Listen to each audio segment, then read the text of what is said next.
Il est le premier homme dans l'histoire des États-Unis à avoir détourné un avion pour une rançon. Il a sauté en parachute d'un appareil de ligne avec 200 000 $ et a disparu sans laisser de traces.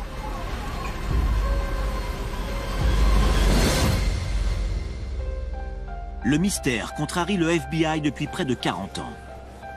Pour certains de ses agents, il s'agit d'un criminel endurci. Mais pour le public, Cooper est une légende. D.B. Cooper! Qui était D.B. Cooper? A-t-il survécu?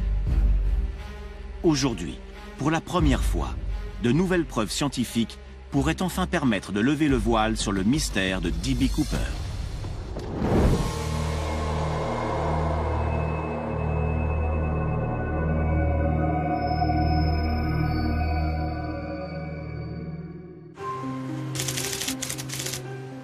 C'est le soir de Thanksgiving. Et les gens voyagent à travers les États-Unis pour se retrouver en famille. Bonjour monsieur, comment allez-vous? À Portland, dans l'Oregon, un homme du nom de Dan Cooper paye 20 $ pour sa place à bord du vol 305, de 14h45 à destination de Seattle. Ce vol est l'un des plus courts de la compagnie Northwest Orient. En temps ordinaire, il ne dure qu'une demi-heure.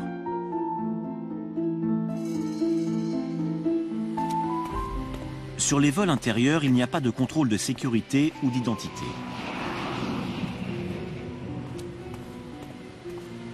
Les passagers pourraient monter à bord avec n'importe quel type d'arme sans qu'elle soit détectée. C'est ce que Dan Cooper a fait en 1971.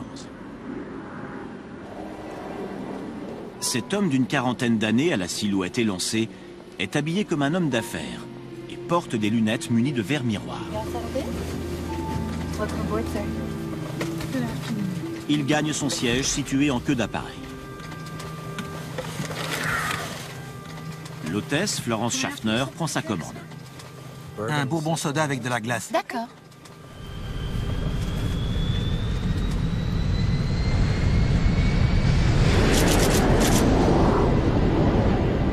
Reçu, nous quittons Portland, vol 305 Northwest Orient.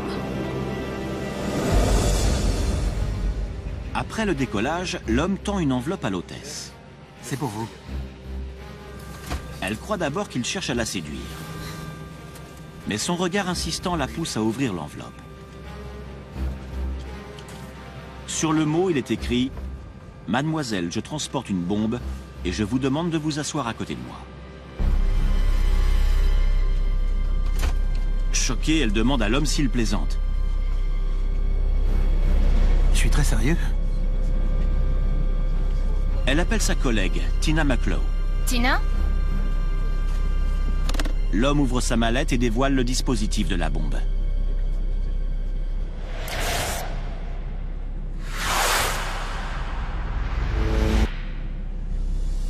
Il tient les bouts de 2 fils électriques dénudés et menace de faire sauter l'avion si ses exigences ne sont pas satisfaites.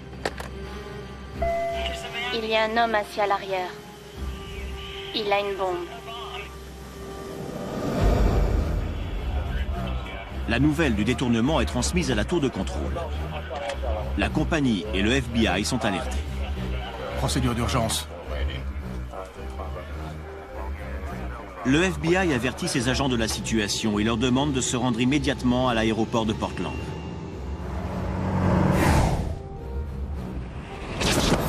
Pendant ce temps, Cooper transmet ses exigences. Il demande 200 000 $ en espèces dans un sac à dos. Il veut également 4 parachutes, 2 principaux et 2 autres de secours. Terrorisée, l'hôtesse apporte les 2 mots au commandant de bord.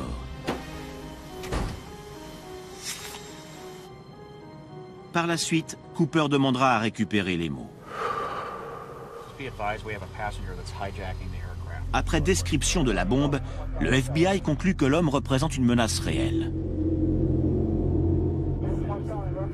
L'agent Immelsbach recommande à la compagnie Northwest Orient de coopérer, car l'avion est rempli de passagers innocents qui sont pris en otage et qui risquent leur vie.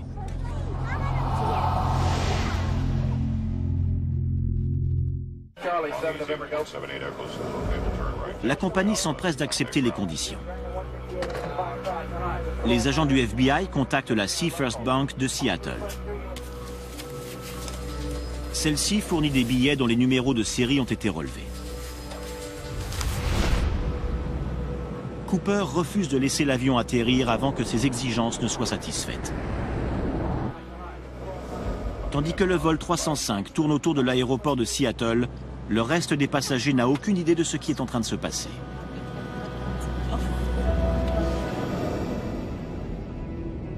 En 1971, plusieurs pirates de l'air avaient déjà exigé de quitter l'espace aérien américain, le plus souvent à destination de Cuba. Mais c'est la première fois qu'une rançon est demandée en plein ciel.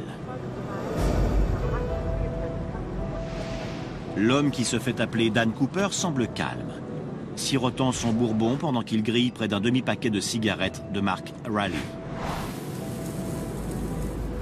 Plus tard, l'hôtesse Florence Schaffner ajoutera même qu'il avait l'air plutôt gentil.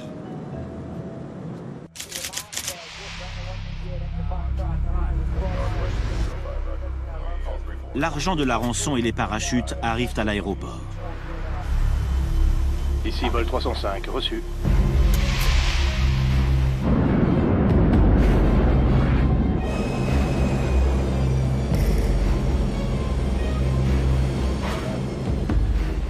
Cooper insiste pour que l'appareil soit dirigé vers un endroit isolé de la piste d'atterrissage.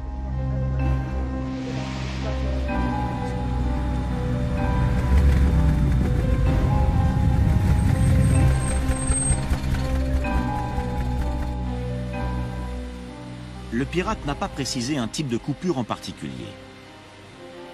Les 200 000 $ de la rançon sont constitués de billets de 20 $. Le sac pèse plus de 11 kilos. Toujours inconscients de la menace, les passagers sont relâchés, ainsi que 2 hôtesses, dont Florence Schaffner. Le reste de l'équipage demeure captif.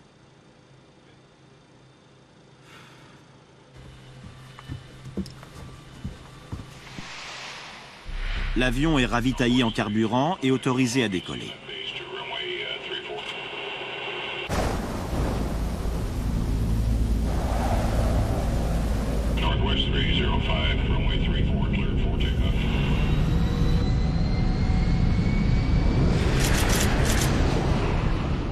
Alors qu'il gagne les airs, ni le FBI, ni la compagnie n'ont la moindre idée de ce qui va se passer par la suite.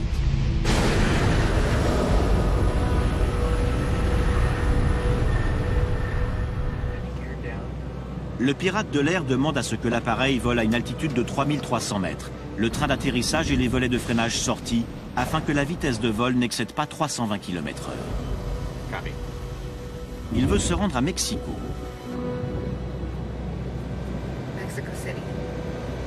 Dina, on ne peut pas atteindre Mexico. Mais il n'y a pas assez de carburant à bord. On ne peut pas atteindre Mexico, c'est trop loin. Le commandant suggère de se diriger vers Phoenix ou Reno. Reno me convient. Allons-y.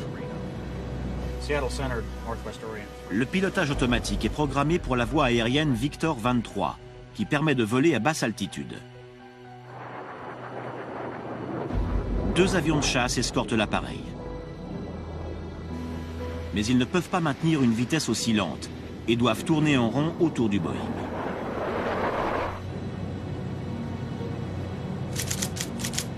Cooper ordonne à Tina Mucklow de rejoindre l'équipage dans le cockpit.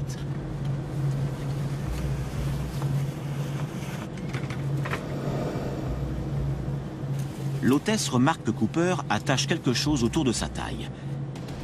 Elle pense qu'il s'agit du sac contenant la rançon.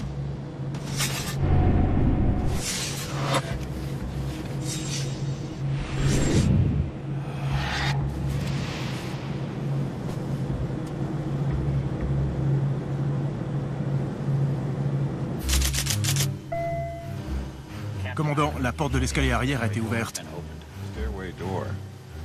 Le voyant indique que la porte arrière est ouverte et que l'escalier est déployé. Le Boeing 727 est l'un des seuls avions de ligne à disposer d'un escalier arrière. En 1971, aucun dispositif n'empêche de le déployer pendant le vol. l'équipage redoute que Cooper saute avant que l'appareil n'explose en vol.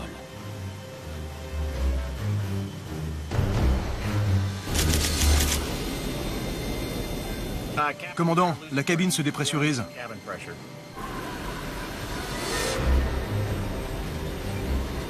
Les événements qui s'en sont suivis font débat depuis près de 40 ans. La seule certitude, c'est que Dan Cooper a disparu sans laisser de traces.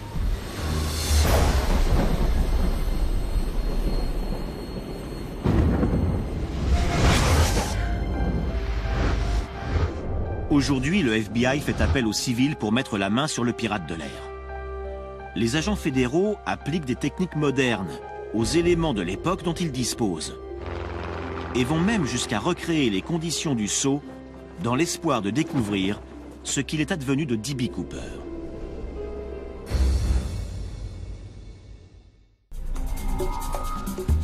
À Seattle, dans le bureau du FBI, l'agent spécial Larry Carr reprend le dossier.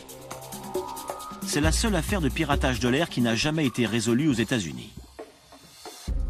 Le FBI affirme avoir la mémoire longue et veut afficher un taux de réussite de 100%. Ses agents sont déterminés à résoudre l'affaire. Pour la première fois de son histoire, le FBI fait appel à des civils.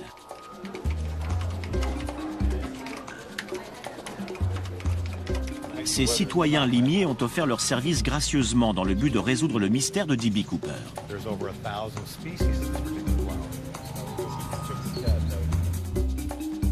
Le paléontologue Tom Kay pourrait bientôt découvrir de nouveaux secrets à partir de la cravate que Cooper a laissée à bord. Les fibres microscopiques peuvent indiquer où il vivait. Nous espérons que ces éléments nous diront d'où venait Cooper. Mais auparavant, l'équipe examine chaque détail de l'enquête initiale.